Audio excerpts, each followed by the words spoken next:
இந்த பதிவை கேட்டுக்கொண்டிருக்கும் நல்ல உள்ளங்களுக்கு உங்கள் சுவாமிநாதன் ஜோதிடரின் அன்பான வணக்கங்கள். இன்றைக்கு நம்ம யூடியூப் சேனல்ல நூற்றுக்கணக்கான சித்தர்கள் குடிக்கொண்டிருக்கும் சென்னை பூந்தமல்லியில் உள்ள ஸ்ரீ வைத்தீஸ்வரன் கோவிலின் சிறப்புகளை பத்தி சொல்ல போறேன். அதுக்கு முன்னாடி நம்ம யூடியூப் சேனலை எல்லாம் சப்ஸ்கிரைப் பண்ணுங்க, ஷேர் பண்ணுங்க, லைக் பண்ணுங்க, பதிவுக்குள்ள போயிடலாம். சென்னை பூந்தமல்லியில் உள்ள ஸ்ரீ வைத்தீஸ்வரன் கோவிலின் மகிமையை பலரும் அறியாதது. நூற்றுக்கணக்கான சித்தர்கள் இக்கோவிலின் தூண்களிலும் மாடங்களிலும் மேற்கூரைகளிலும் ஜீவ சமாதி பூண்டுள்ளனர். ஸ்ரீ ஆதிசங்கரர் இத்திருக்கோவிலுக்கு விஜயம் செய்து அண்ட சராசரங்களிலும் காண இயலாத 2 இயந்திரங்களை சக்கர வடிவில் தம் திருக்கரங்களால் பிரசிட்டை செய்துள்ளார். தஞ்சை மாவட்டத்தில் மயிலாடுதுறை அருகில் உள்ள ஸ்ரீ வைத்தீஸ்வரன் கோவிலின் பூரண அம்சங்களை தாங்கி அதற்கு ஈடான முத்துக்குமார சுவாமியாக திருமுருகன் அருள்பாலிக்கும் தலம் இது. அது மூலஸ்தலம் என்றும் சென்னையில் உள்ளது பிம்பஸ்தலம் என்றும் சித்தர்கள் கூறுவார்கள். இங்குள்ள மூலமூர்த்திகள் மூல வைத்தீஸ்வரன் கோவிலில் உள்ளவை போன்றே அமைந்து 2ம் ஒன்றே என்று சித்தர்களால் பெருமைப்பாடும் அற்புத சிறப்பை பெற்றுள்ளன. இத்திருக்கோவிலில் பல ஆன்மீக ரகசியங்கள் பொதிந்துள்ளன.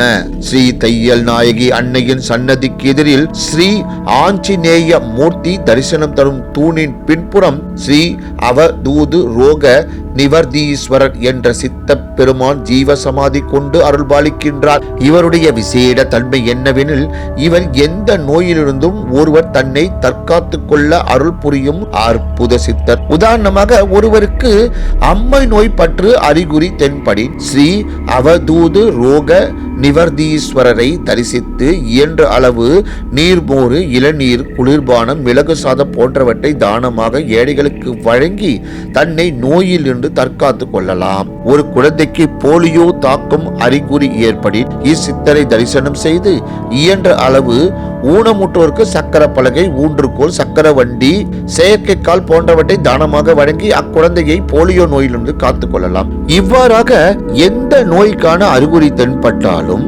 அதற்குரிய முறைகளுடன் கூடிய இந்த சித்த பெருமானின் தரிசனம் அந்த நோயினின்று எவரையும் தற்காக்கும். நோய் கண்ட பின் அருள்பாலிக்கும் தெய்வங்கள், தெய்வ சன்னதிகள் பற்றி அறிந்துள்ளோம். ஆனால் நோய் வரும் முன் காக்கும் ஸ்ரீ ரோக நிவர்த்தீஸ்வரரின் அருள் தன்மை மருத்துவத்துறைக்கு ஒரு சவாலாகும். அம்மகானுக்கு இப்படிப்பட்ட சக்தி எப்படி வந்தது? அடுத்த பதிவில் விவரிக்கிறேன். மக்களே, நன்றி, வணக்கம், வாழ்க வளமுடன்.